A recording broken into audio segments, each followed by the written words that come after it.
ஜனாதிபதியின் பதவிக்கால நீடிப்பு இலங்கை அரசியலில் ஏற்பட்டுள்ள குழப்பம். ஜீவன் தொண்டமானுக்கு இலங்கை பெருந்தோட்டச் சங்கம் கண்டனம். பதவி விலகுவது குறித்து மனம் திறந்த பிரித்தானிய பிரதமர். திருகோணமலையில் இந்தியாவின் கைத்தொழில் வலயம் ஜெய்சங்கர் உறுதி.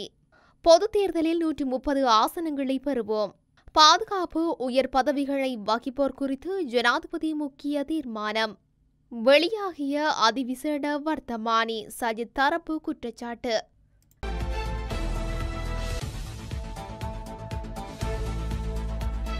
ஜனாதிபதி தேர்தல் திட்டமிட்டபடி நடத்தப்படும் என்று கூறப்பட்ட போதிலும் இன்னமும் அரசியலமைப்பில் உள்ள விதிகளை பயன்படுத்தி ஜனாதிபதியின் பதவிக்காலம் மற்றும் நாடாளுமன்ற காலத்தை நீடிக்க அரசாங்கம் முயற்சிக்கும் என்ற ஊகங்கள் குறையவில்லை. முன்னதாக பொது வாக்கெடுப்பு மூலம் மக்களின் ஒத்துழைப்புடன் ஜனாதிபதி மற்றும் நாடாளுமன்ற தேர்தல்களை 2 ஆண்டுகளுக்கு ஒத்திவைக்க வேண்டுமென ஐக்கிய தேசிய கட்சியின் பொதுச் செயலாளர் பாலிதரங்கே பண்டார கருத்துரைத்திருந்தார். எனினும் இந்த கருத்து சொந்த கட்சிகளுக்குள்ளும் எதிர்க்கட்சி தரப்பிலும் கடும் விமர்சனங்களை ஏற்படுத்தியிருந்தது. இந்த நிலையில் சட்டமா அதிபரின் பதவிக்காலம் நீடிக்கப்பட்டுள்ளமையின் மத்தியில் தற்போதைய ஜனாதிபதியின் பதவிக்காலத்தை 3/2 பெரும்பான்மையுடன் மட்டுமே நீடிப்பதற்கான சாத்தியக்கூறுகள் குறித்து ஜனாதிபதி ரணில் விக்ரமசிங்க சட்டமா அதிபரின் கருத்தை கேட்பாரா என்ற கேள்வியும் அரசியல் தரப்பில் எழுதப்பட்டு வருகின்றது. அதேவேளை நல்லாட்சி அரசாங்கத்தின் காலத்தில் 19வது திருத்த சட்டத்தின் மூலம் ஜனாதிபதியின் 6 வருட கால எல்லையானது சர்வசன வாக்கெடுப்பு மூலம் மக்களின் அங்கீகாரம் இல்லாமல் 5 வருடங்களாக குறைக்கப்பட்டது என்ற வாதம் இந்த சந்தர்ப்பத்தில் முன்வைக்கப்படுகின்றது.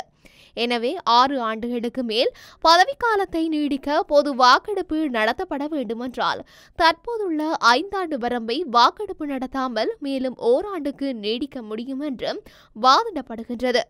இந்த நிலையில் அனைத்து சாத்தியமான மற்றும் அசாத்தியமான முயற்சிகள் தொடர்ந்து கொண்டே இருக்கின்றமை குறிப்பிடத்தக்கது. நுவரெலியா பீட்ரூட் தோட்டத்தில் நீர் வழங்கல் மற்றும் தோட்ட உட்கட்டமைப்பு வசதிகள் அபிவிருத்தி அமைச்சர் ஜீவன் தொண்டமானின் நடவடிக்கை இலங்கை பெருந்தோட்ட சங்கம் கண்டனம் வெளியிட்டுள்ளது. சம்பவம் குறித்து விரிவான விசாரணை மேற்கொண்டு குற்றவாளிகள் சட்டத்தின் முன் நிறுத்தப்பட வேண்டும் என இலங்கை அரசாங்கம் மற்றும் போலீசாரை பெருந்தோட்ட சங்கம் வலியுறுத்தியுள்ளது. களனிவேலி தோட்டத்திற்கு சொந்தமான நுவரெலியா பீட்ரூட் தோட்டத்தில் கடந்த மாதம் 30ஆம் திகதி நடைபெற்ற தொழிற்சங்க நடவடிக்கையில் தோட்ட தொழிலாளர்களை பிரதிநிதித்துவப்படுத்தும் தொழிற்சங்கமான இலங்கை தொழிலாளர் காங்கிரசின் பொதுச் செயலாளர் என்ற ரீதியில் ஜீவன் தொண்டமான் நடவடிக்கை எடுத்திருந்தார். இந்நிலையில் அச்சுறுத்தல்கள், தந்திரங்கள் மற்றும் சட்டத்தை புறக்கணிக்கும் அமைச்சரின் செயற்பாடுகள் பெருந்தோட்ட சமூகத்தினரிடையே கவலையை ஏற்படுத்தியுள்ளதாக பெருந்தோட்ட சங்கம் விடுத்துள்ள அறிக்கையில் குறிப்பிடப்பட்டுள்ளது. மேலும் அந்த அறிக்கையில் இவ்வாறு குறிப்பிடப்பட்டுள்ளது. அமைச்சர் ஜீவன் தொண்டமானுக்கும் அவரது சகாக்களுக்கும் பீட்ரூட் தோட்ட தொழிற்சாலைக்குள் அத்துமீறி நுழைந்தனர். தலைமை நிர்வாக அதிகாரி மற்றும் அவரது குழுவை 4 மணி நேரம் தடுத்து நிறுத்தினர். கோப்பி பயிற்சிகைகளை மேற்கொள்ளும் நடவடிக்கையை நிறுத்துமாறும் இடைநிறுத்தப்பட்ட தொழிலாளர்கள் உடனடியாக மீண்டும் பணியில் அமர்த்தப்படாவிட்டால் தீ மூட்டுவதற்காக அச்சுறுத்தல் விடுத்தனர். அதற்கான காணொலி ஆதாரங்களும் உள்ளன. இலங்கை தொழிற்சங்க காங்கிரஸ் வேலைநிறுத்தத்திற்கு அழைப்பு விடுத்தது. ஆனால் நிறுவனத்தின் நிர்வாகம் ஒழுக்காற்று விசாரணையின் பின்னர் நெறிமுறையை பின்பற்றுமாறு வலியுறுத்தியது. இக்கட்டான சூழ்நிலையில் களனிவேவி பெருந்தோட்ட முகாமைத்துவ உயர் அதிகாரி அனுர வீரகோன் அமைதி காத்திரத்துக்கு பாராட்டுகின்றார். வன்முறை மற்றும் போலீஸ் விசேட அதிரடிப்படையின் வருகையை எதிர்கொண்ட தோட்ட நிர்வாகம் பிரச்சினைகள் தீவிரமடைவதை தவிர்ப்பதற்கு அமைச்சரின் கோரிக்கைகள் தயக்கத்துடன் ஏற்றுக்கொண்டனர். மேலும் நிர்வாக உயர் அதிகாரியொருவர் அச்சுறுத்தலால் மன அழுத்தத்திற்கு உள்ளான நிலையில் வைத்தியசாலையில் அனுமதிக்கப்பட்டார். பொய்யான தகவல்களை கூறி பொதுமக்களை தவறாக வழிநடத்தியுள்ளார் என குறிப்பிடப்பட்டுள்ளது. மேலும் நீதி கிடைக்கும் வரை பொறுப்புக்கூறலுக்காக தொடர்ந்து வாதிடுவோம் என சங்கம் இலங்கை பெருந்தோட்ட சங்கம் அறிவித்துள்ளது. பிரித்தானிய பொதுத் தேர்தல் நெருங்கி வரும் நிலையில் தேர்தலுக்கு முன்னதாக பதவி விலகுவதற்கான எந்தவொரு தீர்மானமும் இல்லை என பிரித்தானிய பிரதமர் ரிஷி சுனக் தெரிவித்துள்ளார்.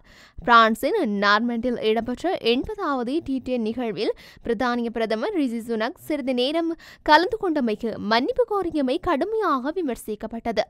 இதன் பின்னரான கருத்து கணிப்புகளின் பின்னர் கன்சர்வேட்டிவ் பெரும் தோல்வியை சந்திக்கும் எனவும் கூறப்பட்டு வருகின்றது.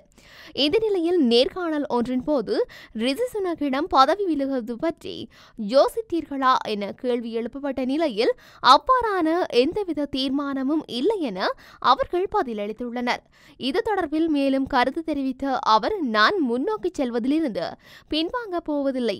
மக்களின் வாக்குகளுக்காக நான் போராடுவதை நிறுத்தப் போவதில்லை. நம் நாட்டின் எதிர்காலத்திற்காக போராடுவதையும் நான் நிறுத்தப் போவதில்லை என பிரித்தானிய பிரதமர் ரிஷி சுனக் மேலும் தெரிவித்துள்ளார். இலங்கையின் திருகோணமலையில் ஒரு கைத்தொழில்துறை வலயம் ஒன்றை நிறுவவுள்ளதாக இந்தியா அறிவித்துள்ளது. இந்திய வெளியுறவுத்துறை அமைச்சர் எஸ். ஜெய்சங்கர் இதனை இன்று இலங்கை ஜனாதிபதி ரணில் விக்ரமசிங்கவுடனான சந்திப்பின் போது தெரிவித்துள்ளார். இது ஏராளமான இந்திய முதலீட்டாளர்களையும் பிற நாடுகளிலிருந்து முதலீட்டாளர்களையும் ஈர்க்கும் என்று அவர் நம்பிக்கை வெளியிட்டுள்ளார். இந்த திட்டத்தை முன்னெடுக்கவும் பிரதமர் நரேந்திர மோடி இலங்கை விஜயத்தை ஏற்பாடு செய்யவும் தாம் விரைவில் இலங்கைக்கு வரவுள்ளதாக அவர் இதன்போது குறிப்பிட்டுள்ளார்.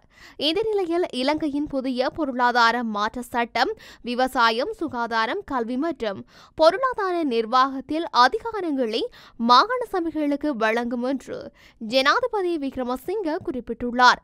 அத்துடன் உண்மை மற்றும் நல்லிணக்க யோசனை அடுத்த ஜூலை மாதத்திற்குள் இலங்கை நாடாளுமன்றத்தில் சமர்ப்பிக்கப்படும் என்று ஜனாதிபதி ரணில் விக்ரமசிங்க தெரிவித்திருக்கின்றார். இருவரும் இரண்டு நாட்டு கடத்தொழிலாளர்களின் பிரச்சினைகளுக்கான சுமூக தீர்வு குறித்தும் கலந்துரையாடியுள்ளனர்.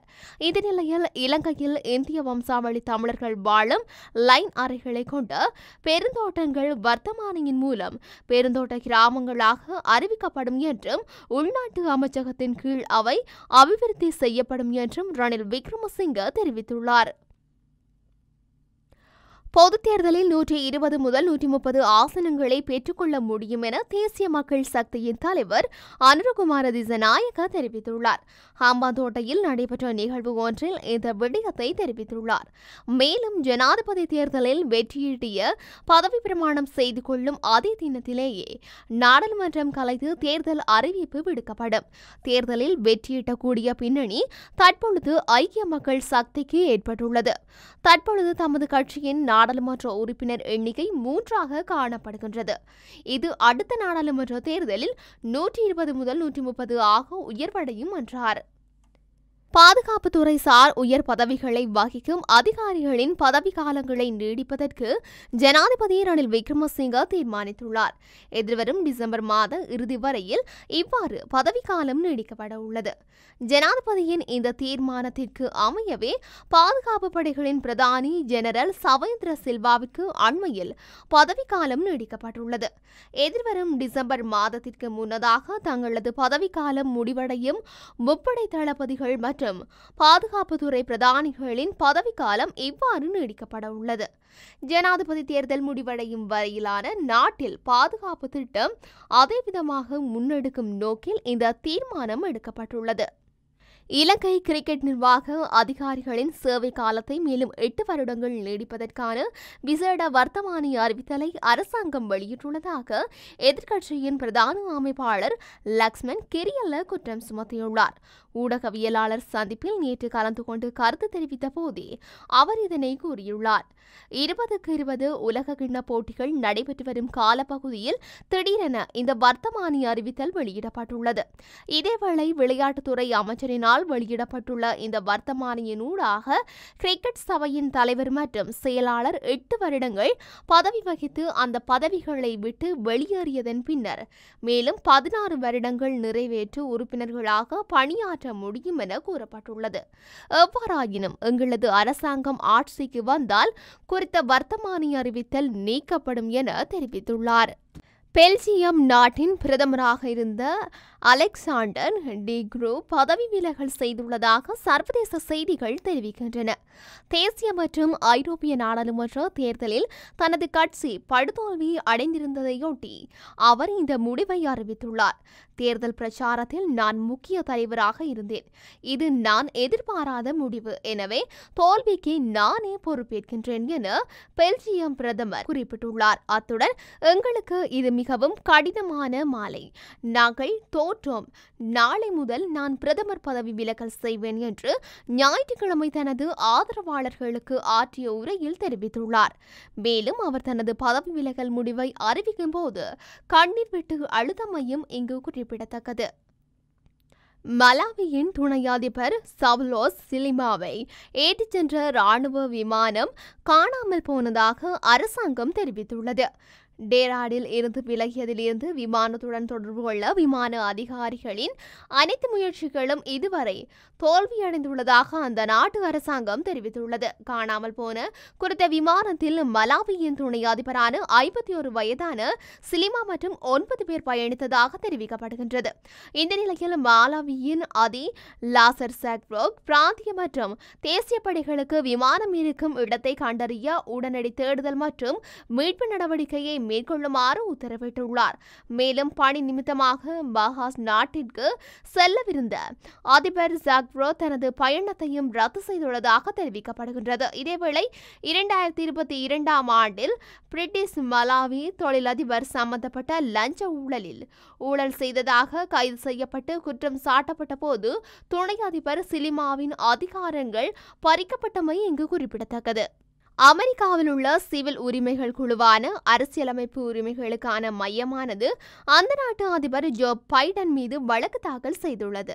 காசாவில் இடம்பெற்ற இஸ்ரேலிய இனப்படுகொலைக்கு அமெரிக்க அதிபர், வெளியுறவுத்துறை செயலாளர் மற்றும் பாதுகாப்பு செயலாளர் உட்பட அமெரிக்க அரசு உடந்தையாக இருப்பதாக குறித்த வழக்கில் குறிப்பிடப்பட்டுள்ளது. அமெரிக்காவில் உள்ள பலஸ்தீனிய மனித உரிமைகள் அமைப்புகளான அல்-ஹக் மற்றும் டிஃபென்ஸ் ஃபார் சில்ட்ரன் இன்டர்நேஷனல் ஆகியவை இந்த முறைப்பாட்டினை பதிவு செய்துள்ளன. இந்த முறைப்பாடானது அமெரிக்காவின் சான் பிரான்சிஸ்கோவில் உள்ள மாவட்ட நீதிமன்றத்தில் பதிவு செய்யப்பட்டது.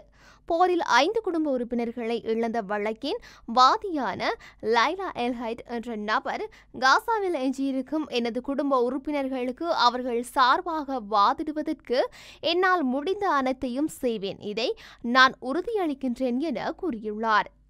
இஸ்ரேலிய அரசாங்கத்தின் சக்தி வாய்ந்த அமைச்சர் ஒருவர் பதவி விலகியுள்ளதாக சர்வதேச ஊடகங்கள் செய்தி வெளியிட்டுள்ளன.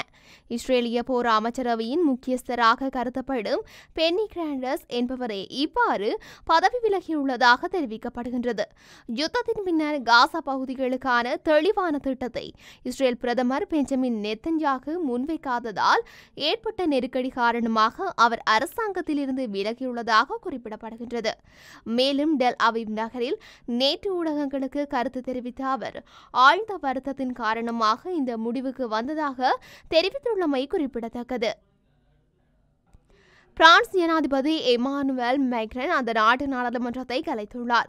இதன்படி எதிர்வரும் 30ஆம் தேதி பிரான்சில் நாடாளுமன்ற தேர்தல் நடத்தப்படும் என அறிவிக்கப்பட்டுள்ளது. இதேவேளை நிறைவடைந்த ஐரோப்பிய ஒன்றிய நாடாளுமன்ற தேர்தலின் ஆரம்பகட்ட முடிவுகளுக்கு அமைய மத்திய வலதுசாரி ஐரோப்பிய மக்கள் கட்சி அதன் பெரும்பான்மையை பலப்படுத்தியுள்ளது.